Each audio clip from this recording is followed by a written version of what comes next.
Tuhan, selamat pagi, selamat beribadah dalam rumah Tuhan. Kita saat ini memperingati kenaikan Yesus Kristus ke surga. Mari kita angkat pujian, kasih-Mu tiada bertepi. Haleluya. Puji Tuhan.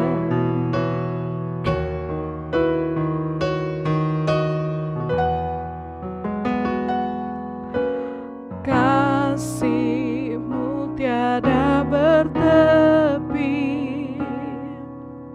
hati-Mu tak terselami.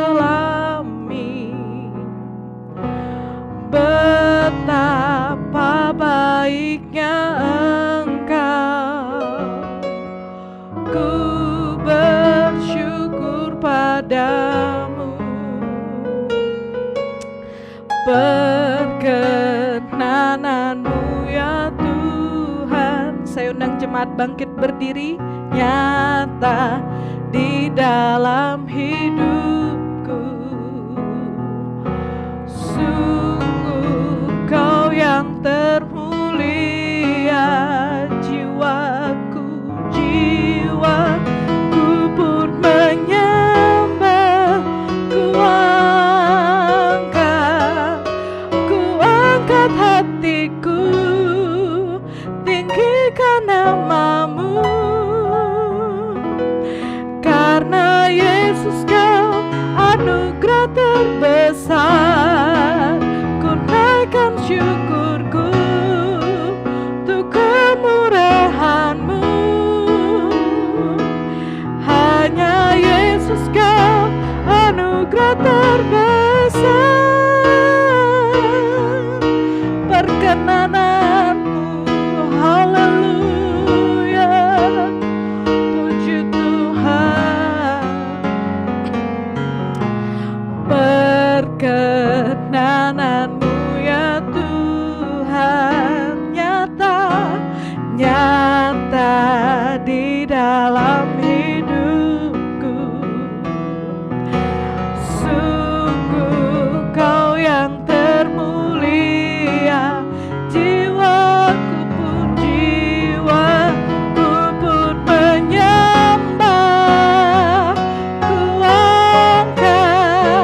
Ku angkat hatiku, tinggikan nama-Mu. Karena Yesus Kau anugerah terbesar, ku naikkan syukurku untuk kemurahan-Mu. Hanya Yesus Kau anugerah terbesar, ku angkat hatiku, tinggikan nama-Mu. Karena Yesus Kau anugerah terbesar, ku angkat syukurku untuk kemurahan-Mu. Karena Yesus Kau anugerah terbesar. Mari kita sembah Tuhan, haleluya. Puji Tuhan, puji Tuhan, haleluya. Glory, glory, glory, glory, haleluya. Terpujilah nama-Mu Tuhan, haleluya. Yesus,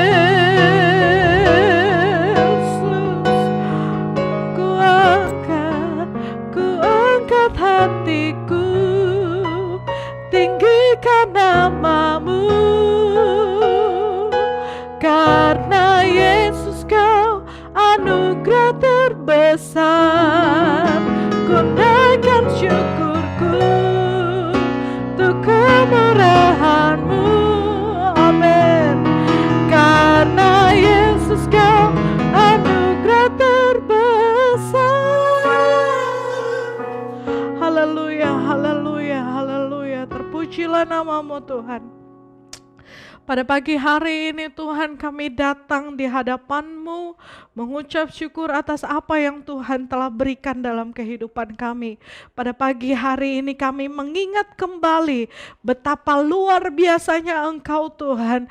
Engkau bukan hanya mati, bangkit, bahkan Engkau pada saat ini kami sedang memperingati kenaikan-Mu Tuhan ke surga Tuhan, untuk menyediakan tempat bagi setiap kami.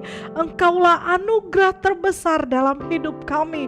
Terima kasih karena kami mengenal Allah yang benar. Terima kasih karena kami mengenal Engkau yang luar biasa. Engkau yang selalu menyertai kehidupan kami. Engkau yang selalu memikirkan kami. Terima kasih Tuhan, terima kasih. Maka dari itu Tuhan, biarlah setiap pujian penyembahan kami naik di hadapan Tuhan, menyenangkan hati Tuhan. Kami rindu biarlah Engkau yang bertahta di atas pujian dan penyembahan kami. Walaupun kami di rumah kami masing-masing, tapi hati kami terangkat kepada Tuhan. Kami rindu menyenangkan hati Tuhan, memuji, meninggikan nama Tuhan. Di dalam nama Tuhan Yesus Kristus, kami siap lebih dalam lagi menyembah Tuhan dalam roh dan kebenaran. Haleluya, amin. Puji Tuhan. Jemaat silahkan duduk. Kita angkat pujian, Yesus hidup, Dia bangkit. Haleluya.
Kita bersama, kuasa maut telah dikalahkan. Haleluya. Kuasa maut telah dikalahkan oleh darah anak domba Allah.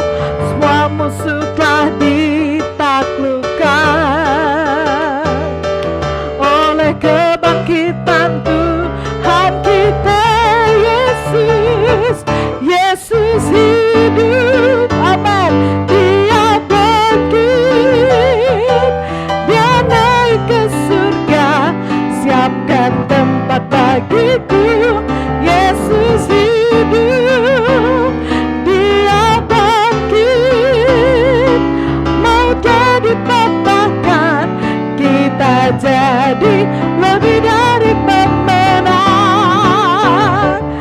Yesus hidup, Dia bangkit. Mari katakan, Dia naik ke surga, siapkan tempat bagiku. Yesus hidup, Dia bangkit, mau jadi kalahkan, kita jadi lebih dari pemenang. Haleluya. Puji Tuhan, mari siapkan kehidupan kita untuk siap di tempat yang Tuhan telah sediakan. Bangkit gereja Tuhan sekarang. Mari kenaikan Yesus Kristus biarlah mengingatkan kita bahwa kita harus setia kepada Tuhan. Haleluya.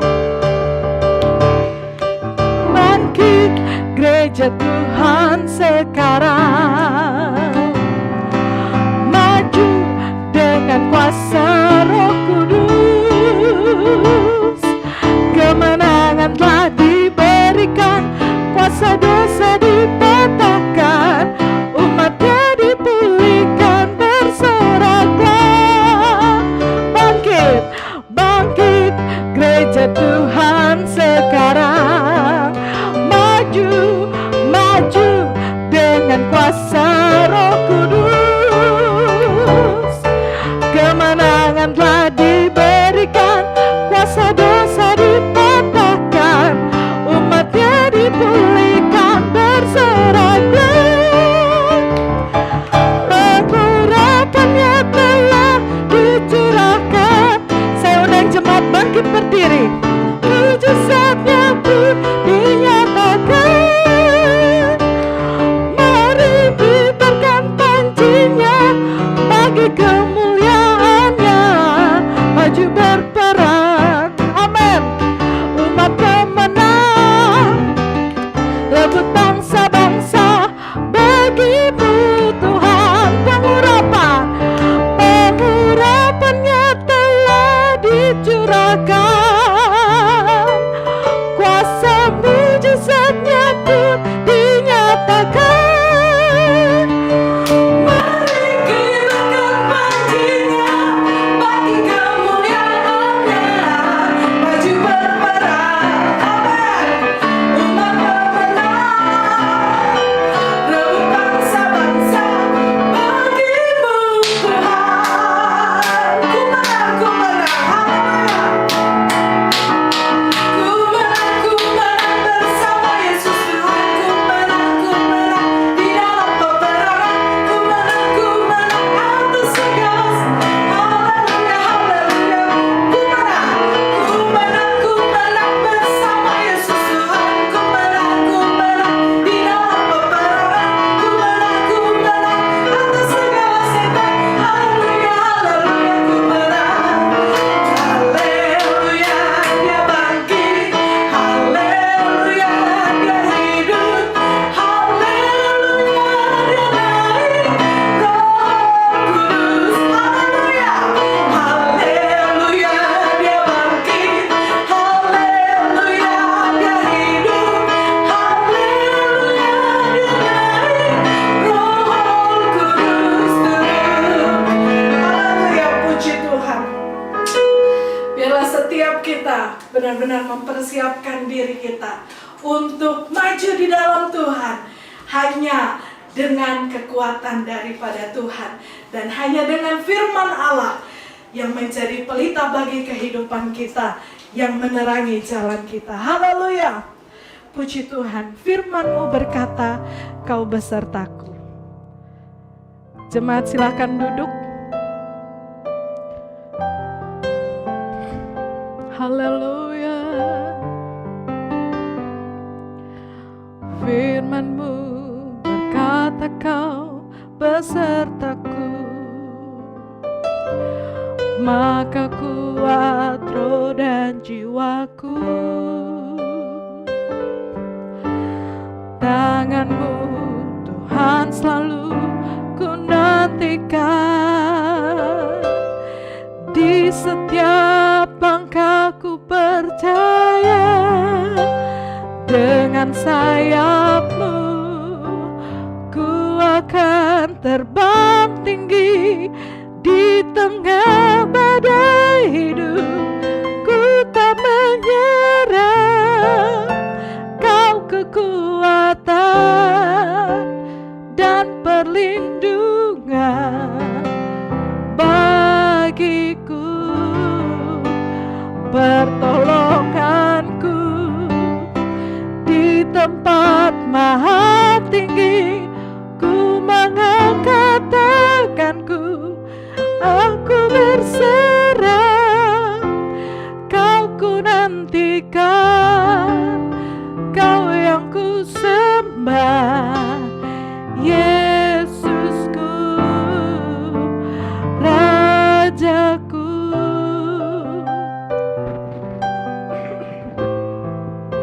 Saya undang jemaat bangkit berdiri. Kita angkat pujian ini dari awal. Firman-Mu berkata, Kau besertaku. Firman-Mu berkata, Kau besertaku, maka kuat roh dan jiwaku. Tangan-Mu Tuhan selalu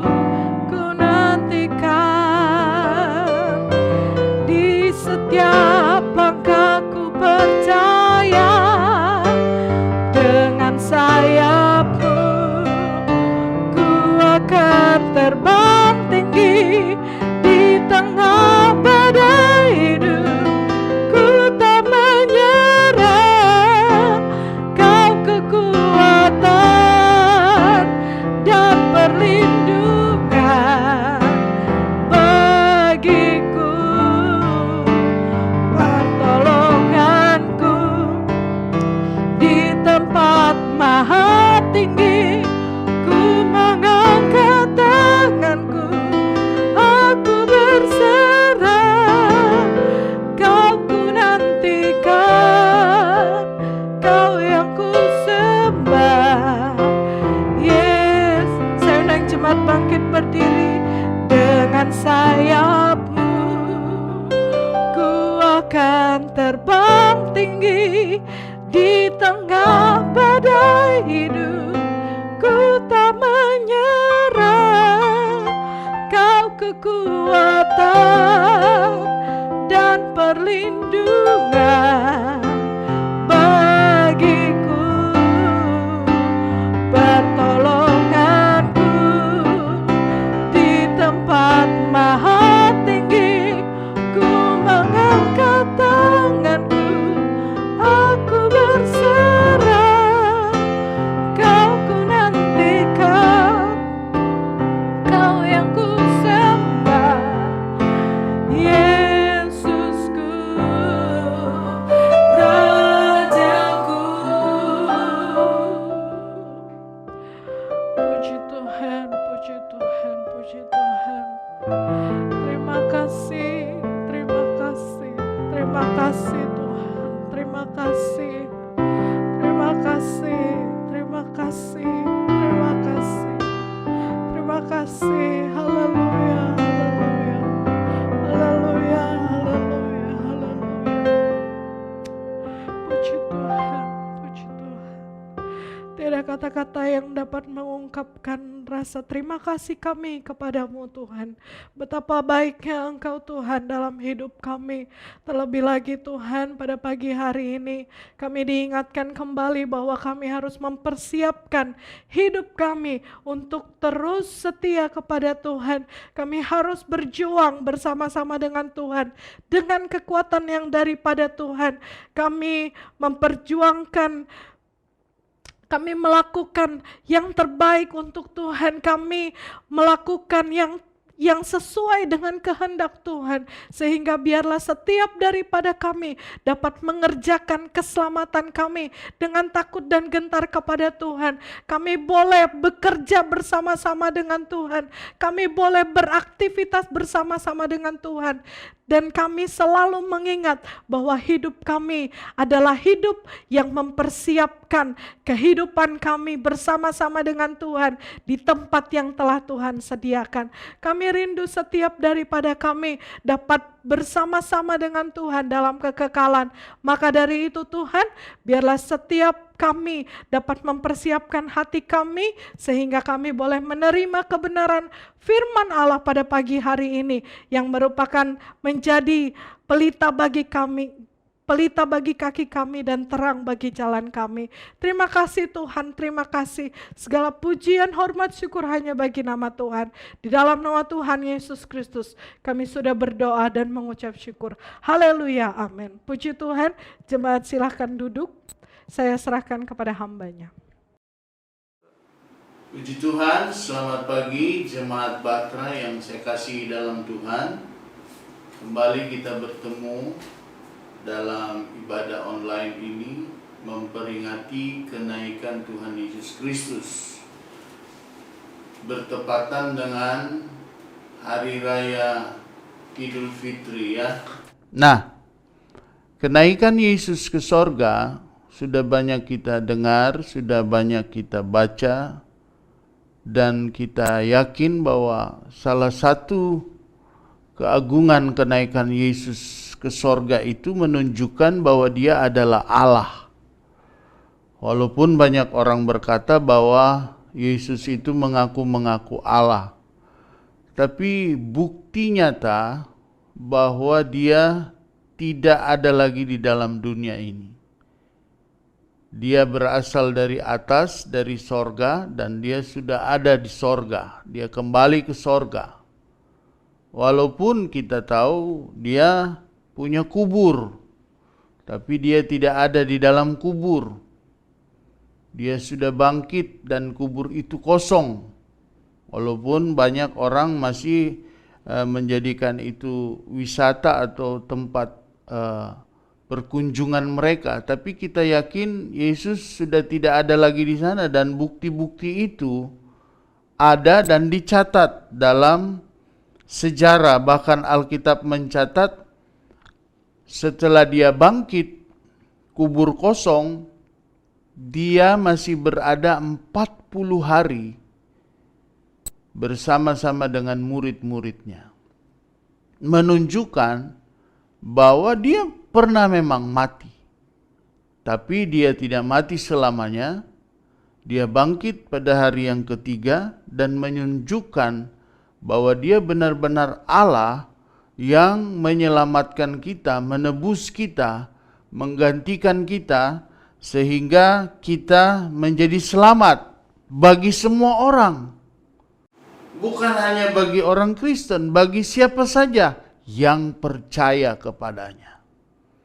Nah, itu sebabnya pada pagi hari ini kita akan melihat bahwa kenaikan Tuhan Yesus Kristus juga mempersiapkan kita, jemaat Tuhan, untuk menyongsong kedatangannya.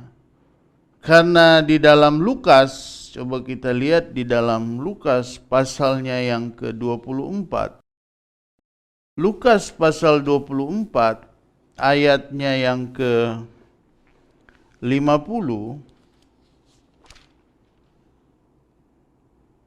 Lukas pasal 24 ayatnya yang ke-50. Jemaat, saya persilakan berdiri, kita akan membaca ayat-ayat ini. Kita akan baca ayatnya yang ke-50, kenaikan Yesus. Lalu Yesus membawa mereka keluar kota sampai dekat Betania. Di situ ia mengangkat tangannya dan memberkati mereka. Dan ketika ia sedang memberkati mereka, ia berpisah dari mereka dan terangkat ke sorga. Mereka sujud menyembah kepadanya, lalu mereka pulang ke Yerusalem dengan sangat bersukacita.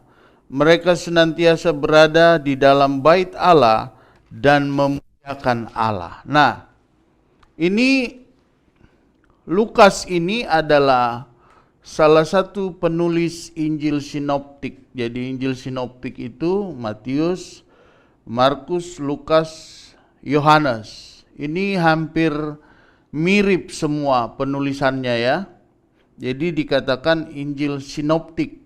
Tapi untuk kenaikan Yesus hanya Lukas yang menulis.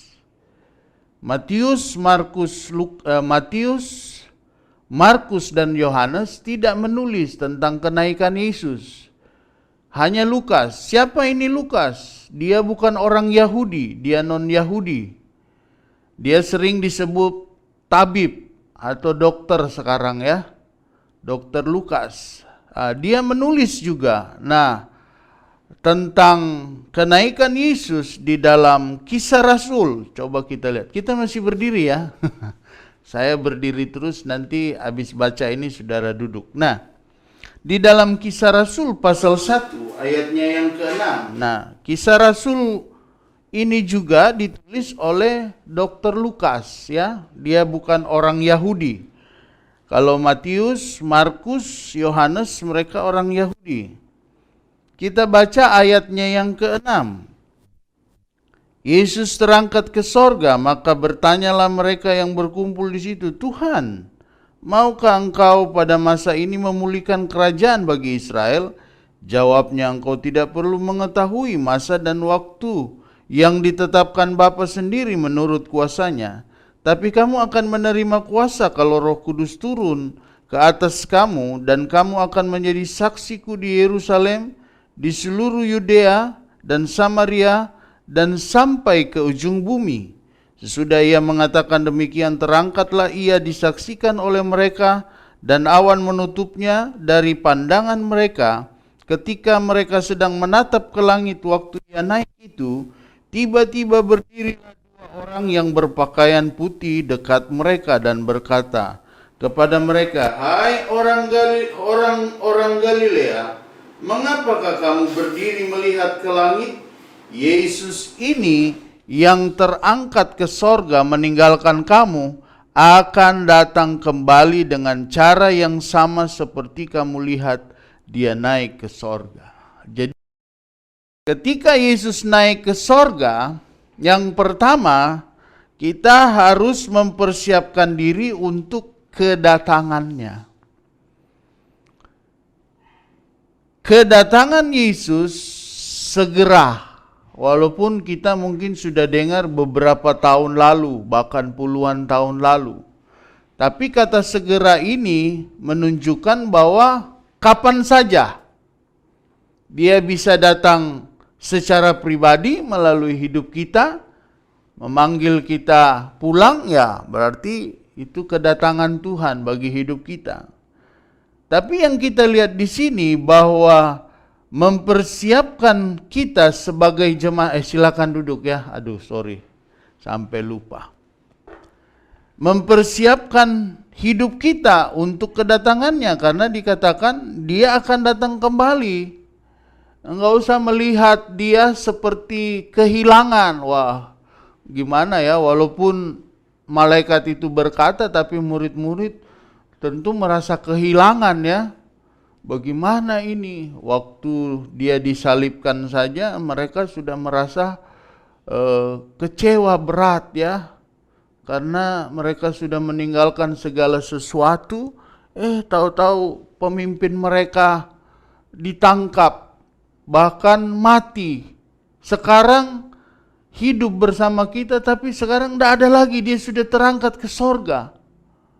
Ada begitu banyak mungkin kekecewaan bagi murid-murid, tapi Yesus juga berjanji, nanti kita lihat apa yang dia janjikan bagi murid-murid ini. Tapi yang pertama, sebagai umat Tuhan, kita harus mempersiapkan diri untuk kedatangan Yesus kembali.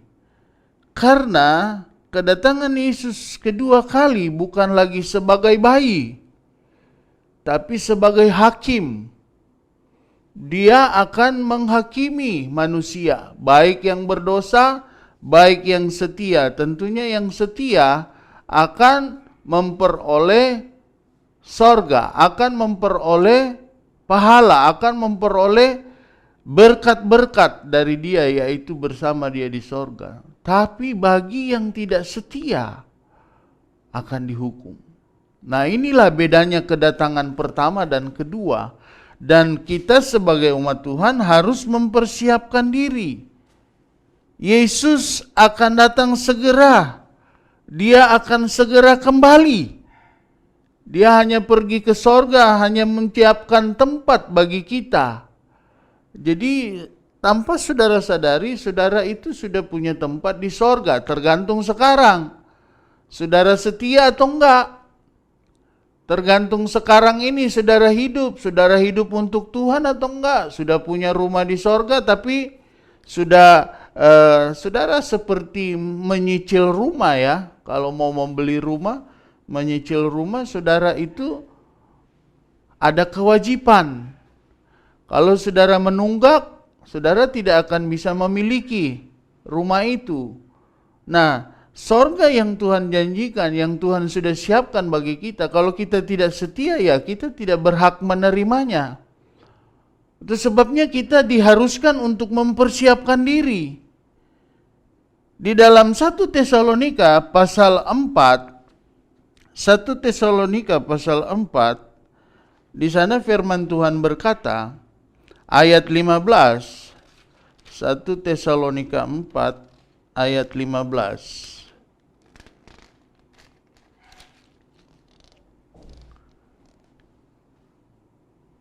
Ini kami katakan kepadamu dengan firman Tuhan, kita yang hidup yang masih tinggal sampai kedatangan Tuhan sekali-kali tidak akan mendahului mereka yang telah meninggal. Sebab pada waktu tanda diberi, yaitu pada waktu penghulu malaikat berseru dan sangkakala Allah berbunyi, maka Tuhan sendiri akan turun dari sorga, dan mereka yang mati dalam Kristus akan lebih dahulu bangkit.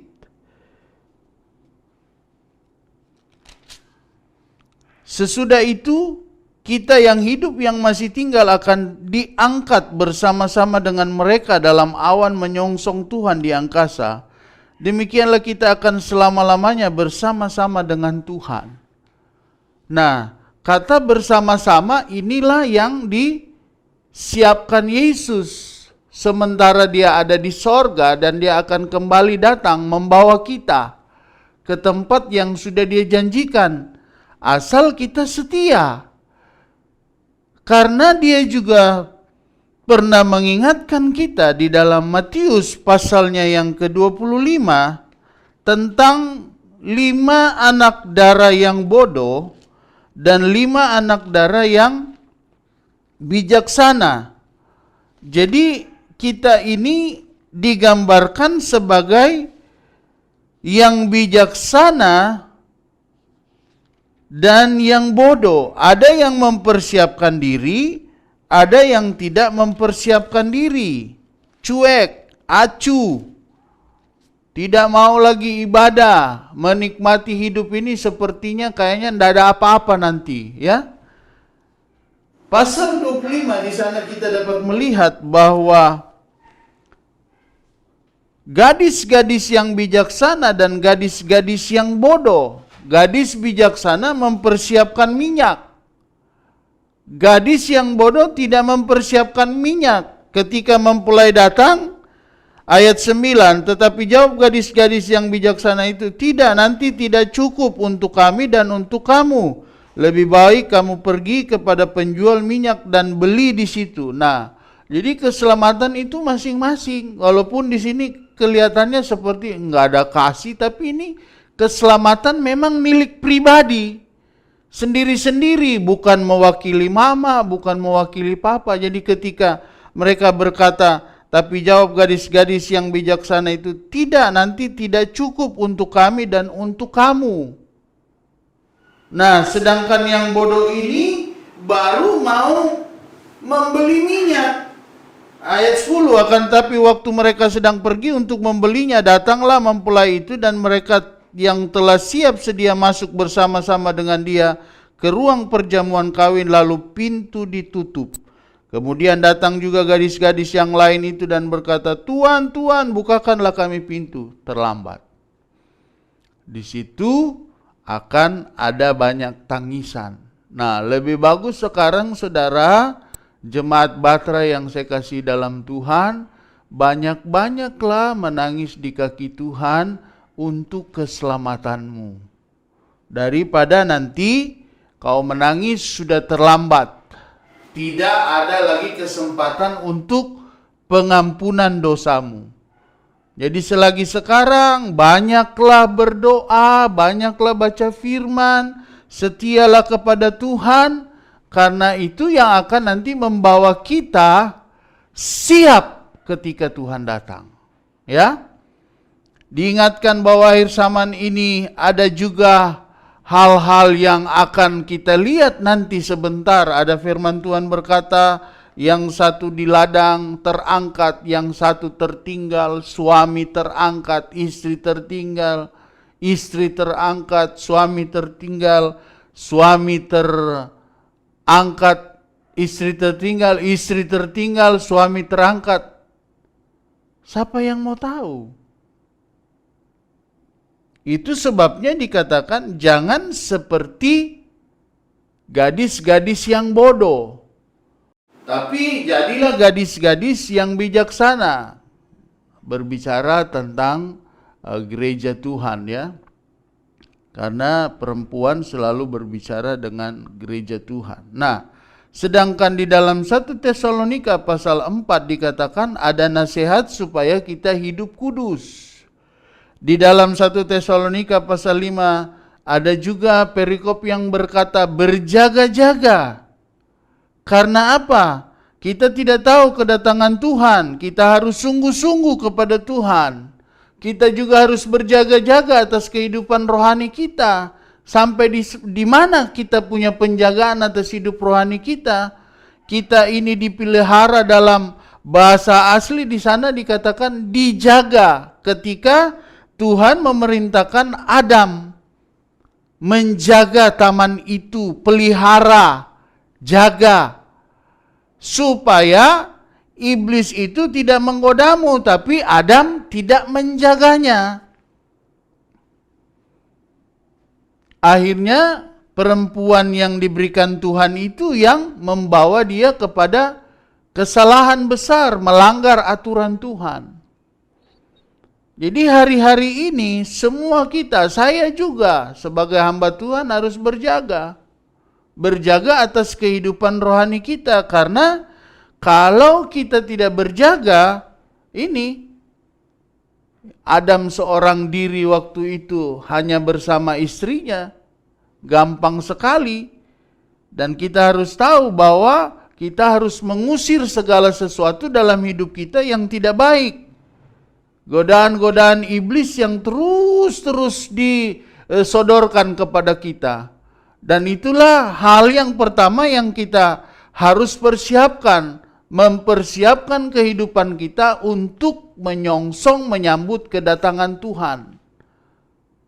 Jangan sampai seperti gadis-gadis yang bodoh, terlambat. Oh, saya mau bertobat nanti kalau sudah mau mati, nafas 112 baru mau bertobat. Terlambat. Saatnya sekarang mempersiapkan diri. Yang kedua, jangan pernah berhenti mencari Tuhan. Kisah Para Rasul pasal 1 ayatnya yang ke-11. Dan berkata kepada mereka, hai orang-orang Galilea, mengapakah kamu berdiri melihat ke langit? Yesus terangkat ke sorga meninggalkan kamu, akan datang kembali. Dan kita percaya bahwa kenapa orang-orang Galilea ini? Katanya mereka orang-orang yang sederhana.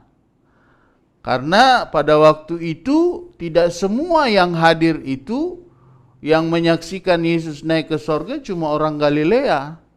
Tapi di sini dikatakan, kenapa kamu melihat, hai orang-orang Galilea?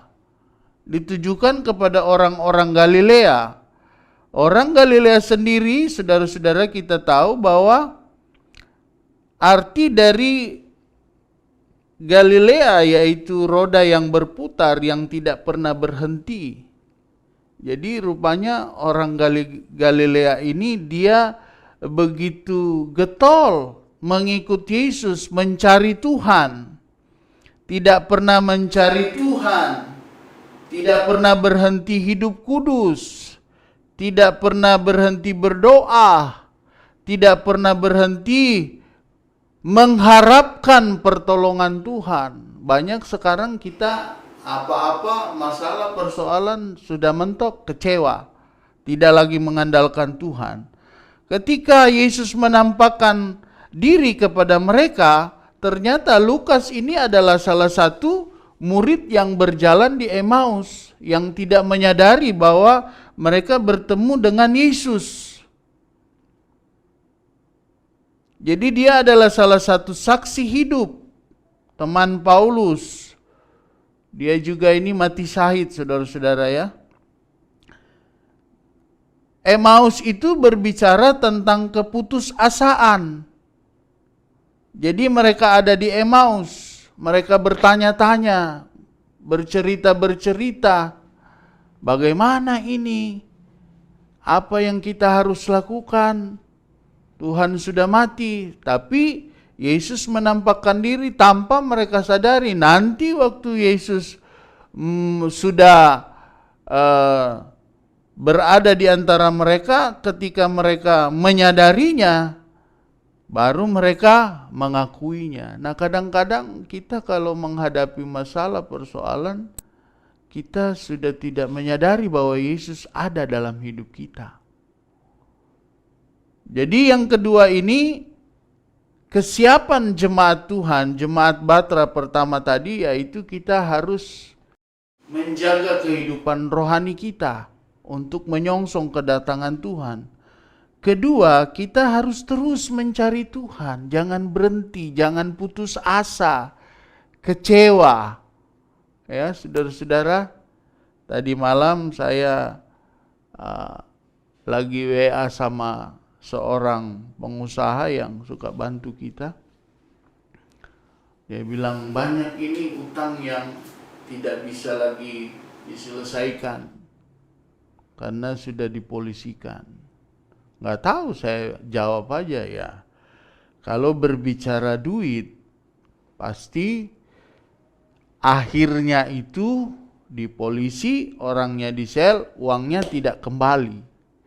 Tapi bagi kita orang percaya, kita punya pengharapan. Pengharapannya apa? Tuhan bisa ganti berkat dari tempat lain. Dia langsung jawab, amin. Jadi saudara-saudara, apa yang mungkin saudara pikir mentok, terus saudara berhenti mencari Tuhan, udah habis. Tambah tidak ada jalan keluar. Tapi ketika kita menghadapi masalah, persoalan, seberat apapun, karena Tuhan juga berkata Dia tidak akan memberi kita pencobaan-pencobaan yang melebihi kekuatan kita. Asalkan kita ada dalam Tuhan, kita mengasihi Tuhan, maka Dia akan beri jalan keluar. Maka kita cari Tuhan aja terus. Nggak usah cari cara untuk menyelesaikan, ya cari Tuhan. Nanti Tuhan akan memberikan kita jalan keluar, pasti. Tapi kalau kita tidak dekat sama Tuhan, kita tidak cari Tuhan, ketika masalah persoalan datang, maka kita akan kecewa. Ya? Yang ketiga, Tuhan akan memberikan seorang penolong. Nah, ketika Yesus naik ke sorga, Dia sudah mengatakannya di dalam Yohanes pasal 14 ayat 6. Firman Tuhan berkata, Yesus berkata kepada murid-muridnya, Yohanes 14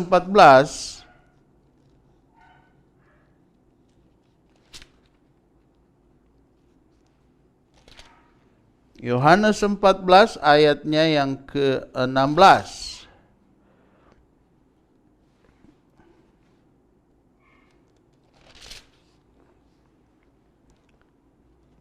Ayat 15, Yesus menjanjikan penghibur. Jikalau kamu mengasihi aku, kamu akan menuruti segala perintahku. Jadi ini janji kepada orang yang mengasihi Tuhan dan melakukan perintahnya. Bukan ada masalah persoalan lalu tinggalkan Tuhan. Tuhan juga nggak bisa tolong. Tapi terus tadi bagian kedua, kita harus cari Tuhan, cari Tuhan, cari Tuhan terus. Nah, aku akan minta kepada Bapa dan Ia akan memberikan kepadamu seorang penolong yang lain, supaya Ia menyertai kamu selama-lamanya, yaitu Roh kebenaran. Dunia tidak dapat menerima Dia, sebab dunia tidak melihat Dia dan tidak mengenal Dia, tapi kamu mengenal Dia, sebab Ia menyertai kamu dan akan diam di dalam kamu. Roh penolong ini siapa? Ini bukan oknum lain, ini adalah oknum Allah. Karena Yesus secara tubuh sudah naik ke sorga, tapi Dia tidak meninggalkan kita murid-muridnya, anak-anaknya sendirian di bumi. Dia katakan, aku kirim penolong. Siapa itu penolong? Dia sendiri, rohnya sendiri. Itu sebabnya dikatakan hanya orang yang mengasihi aku, yang melakukan firman-Ku, yang dapat dipimpin dan dituntun oleh Roh Kudus. Jadi kalau kita tidak mengasihi Tuhan, kita tidak menuruti perintah Tuhan, Roh Kudus akan undur dari hidup kita. Tapi kalau kita mencari Tuhan, maka Roh Kudus ini, yaitu Tuhan sendiri, Yesus sendiri, melalui rohnya Dia akan menuntun kita, menolong kita dalam segala hal. Apa saja Dia bisa menolong kita. Karena Dia adalah Allah sendiri. Bukan lagi wujudnya seperti Yesus, tetapi roh Yesus. Yesus sendiri. tapi tidak kelihatan, tapi dia berbicara di dalam hati nurani kita. Jadi kalau ada hal-hal yang tidak baik kita lakukan, kadang-kadang ada seperti sesuatu yang menekan kita untuk jangan melakukan, tapi karena kita mengeraskan hati, kita tidak lagi dipimpin oleh Roh Kudus, radulah hidup kita. Karena inilah satu-satunya penolong yang akan bersama-sama dengan kita untuk sampai kepada rumah Bapa. Inilah penolong kita yang membawa kita terus kepada jalan kebenaran. Itu sebabnya jemaat nanti kalau kita bisa doa 10 hari, kita berdoa. Karena kepenuhan Roh Kudus itu bukan hanya simbol kita sebagai anak Tuhan dipenuhkan, tapi kita harus siap dipimpin. Tanpa Roh Kudus kita akan buta secara rohani. Bahkan kita mati. Inilah terus yang mendorong kita untuk melakukan kebenaran. Untuk terus menuntun kita untuk melakukan hal-hal yang Tuhan inginkan dalam hidup kita. Dalam kesusahan, kesulitan kita harus tetap melakukan kebenaran. Nah, sulit sekali Roh Kudus akan hidup dalam hidup kita kalau kita sendiri tidak mengasihinya. Kita sendiri tidak mau taat kepada perintahnya. Apa itu? Sepertinya ngomongan-ngomongan firman Tuhan melalui Pak Gembala tidak digubris. Yang ada semua jalannya dia. Makanya hidupnya amburadul karena dia tidak punya penolong. Itu sebabnya Tuhan katakan, aku akan kirim penolong. Dialah yang akan memberikan kamu kekuatan. Dialah yang akan memampu seluruh melahirkan buah-buah roh dalam hidup kita. Nah, sekarang kalau saudara baca buah-buah roh di dalam Galatia, kira-kira buah apa yang saudara sudah miliki di situ atau tidak ada sama sekali? Nah, Tuhan katakan orang-orang yang tidak menghasilkan buah dalam kehidupannya, dia akan dipotong. Makanya saya selalu bilang, kalau jemaat Tuhan, jemaat Batra sudah tidak bermanfaat lagi bagi Tuhan, ya Tuhan ambil, Tuhan bawa pulang. Tapi kalau dia masih dikasih kesempatan, ya bertindaklah sesuai apa yang Tuhan inginkan. Bukan kau diberi umur panjang untuk hidup semau-maumu, tidak. Tapi sebenarnya itu Tuhan beri kesempatan kau hidup supaya kau bisa bertobat. Supaya kau bisa ikut jalan Tuhan. Murid-murid Tuhan 3,5 tahun bersama Yesus. Tapi ketika Yesus terangkat, ketika Yesus mati, mereka kecewa juga. Takut. Tapi ketika dikatakan mereka tinggal di Yerusalem dan berdoa, maka ketika Roh Kudus itu turun, Petrus yang penakut penyangkal Yesus itu dapat berkhotbah dan 5.000 orang bertobat. Jadi Roh Kudus ini adalah yang mendorong kita untuk terus melakukan kebenaran. Dia tidak akan membiarkan kita itu kecewa dan putus asa. Dia tidak akan membiarkan kita itu hidup dalam kekecewaan. Terus ada semangat, dia penggerak hidup kita untuk setia kepada Tuhan. Inilah Roh Kudus, tapi Roh Kudus itu akan pergi dalam hidup kita ketika dia mengingatkan kita, dia memberitahukan kepada kita dan kita tidak mau lakukan, pergi hidup. Pergilah dia dari hidup kita. Akhirnya kita berantakan. Karena kita tidak punya penolong. Yesus aja sadar bahwa kita ini butuh penolong. Amin, jemaat Batra. Makanya kalau kita bisa berkesempatan doa 10 hari untuk kepenuhan Roh Kudus, pencurahan Roh Kudus, kita akan lakukan. Supaya kita hidup dalam tugas-tugas Allah. Sehingga kita menyadari bahwa ada penghakiman, kita diberi kekuatan, sukacita, hikmat, dan harus terus maju di dalam Tuhan. Jadi bukan peringatan doang, tetapi diingatkan, Yesus sudah naik, berarti nanti dia akan kembali. Jangan seperti gadis-gadis yang bodoh, tidak mempersiapkan kehidupan rohani. Jangan juga kita ini malas mencari Tuhan, cari duit aja terus. Nggak ada duit, Tuhan mah nggak bisa dimakan. Jangan salah, Tuhan itu adalah sumber dari duit-duit dalam dunia ini. Jangan salah, kalau kau tidak bisa dipercaya memegang duit, apalagi malas mengembalikan miliknya yang sudah tahu-tahu Tuhan itu memberikan kita patokan. Kalau mau diberkati keuanganmu, belajar supaya melalui milik yang dikembalikan itu Tuhan berkati. Tapi kalau malas, sorry. Nah, inilah yang dikatakan, ketika Roh Kudus berbicara soal keuangan, kita cueki, ya Tuhan mundur. Jadi kalau Tuhan sudah mundur, Roh Kudus sudah mundur dari hidup kita, berkat dari mana kita mau dapat? Kita mau banting tulang, kita mau tulang banting, gak bakalan berkat. Kita tidak akan peroleh. Nah, saudara tahu, kebutuhan di kebun itu hampir 3 juta tiap hari Sabtu. Tapi puji Tuhan, Roh Kudus membantu kami, menolong kami, memberi jalan keluar, menguatkan kami. Karena kami bukan jalan untuk keuntungan pribadi atau takut.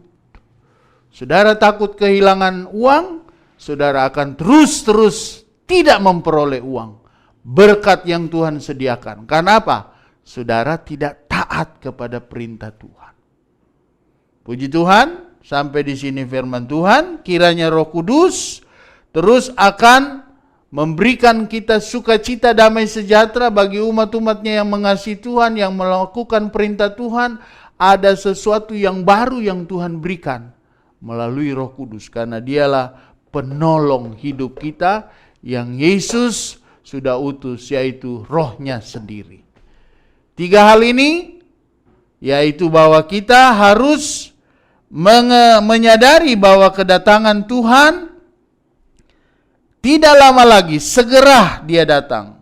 Dan kedua, kita mencari Tuhan sungguh-sungguh supaya hidup kita tidak tertinggal nanti ketika Yesus datang. Dan yang terakhir, kita butuh penolong.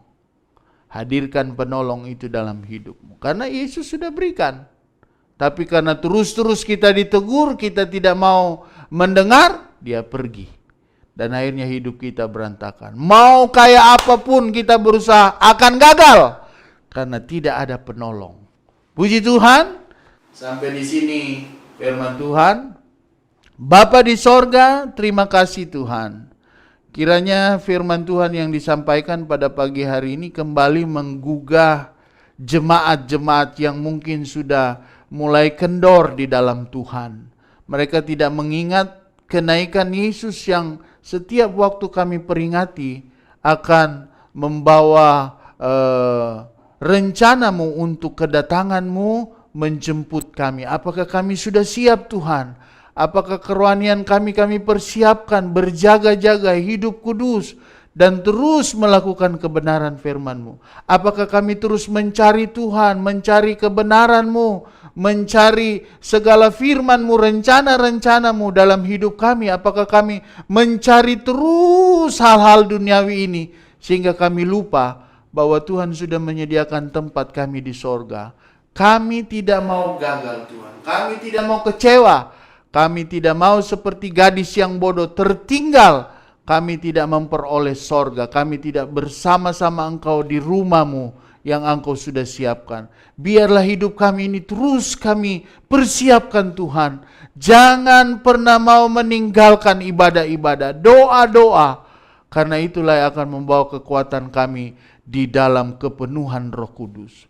Roh Kudus yang menjadi penolong, yaitu Engkau sendiri, pribadi-Mu sendiri Tuhan, yang akan menuntun kami, menolong kami. Jangan biarkan kami Tuhan. Jangan biarkan hidup jemaat Batra mengecewakan Roh Kudus. mendukakan Roh Kudus. Ketika Roh Kudus mengingatkan, biarlah kami mau melakukan apa yang Roh Kudus perintahkan. Supaya Roh Kudus itu terus hadir dalam hidup kami, hidup jemaat Batra. Dan memberikan kami kekuatan untuk setia kepadamu. Terima kasih banyak Bapa di dalam surga. Berkati umat-umatmu yang sebentar akan memberi korban persembahan, yang mengembalikan milikmu. Engkau juga berkati dan mempersiapkan kehidupan mereka untuk pendidikan anak-anak mereka. Apa yang engkau mau berkati untuk pendidikan anak-anak mereka? Sedangkan mereka sendiri tidak mempersiapkannya. Mereka malas Tuhan untuk mengembalikan milik. Bagaimana engkau mau memberkati mereka, menyiapkan pendidikan-pendidikan yang terbaik bagi anak-anak mereka. Sedangkan mereka sendiri tidak pernah mau membawa keuangan mereka kepadamu Tuhan. Mereka lebih percaya bahwa uang dapat mengatur hidup mereka. Jangan biarkan jemaat Batra tinggal dalam kekecewaan keuangan Tuhan. Biarlah mereka mau taat kepada Roh Kudus, kepada firman-Mu, kepada penyataan-penyataan yang Engkau berikan. Supaya Roh Kudus akan terus membantu mereka. Membesarkan anak-anak mereka, memberikan pendidikan yang terbaik. Asalkan mereka mengasihi Tuhan dan melakukan perintah-perintah Tuhan. Terima kasih banyak Bapak di surga. Akhirnya, terimalah berkat, rahmat anugerah daripada Allah Bapa. Cinta kasih sayang daripada Tuhan Yesus Kristus. Kekuatan penghiburan daripada Roh Kudus. Menyertai umat-umatmu. Jemaat Batra Perumnas 1 Tangerang. Di rumah mereka masing-masing. Saat ini dan sampai selama-lamanya. Dalam nama Tuhan Yesus Kristus. Semua kita yang diberkati Tuhan berkata amin. Puji Tuhan, selamat pagi. Tuhan memberkati.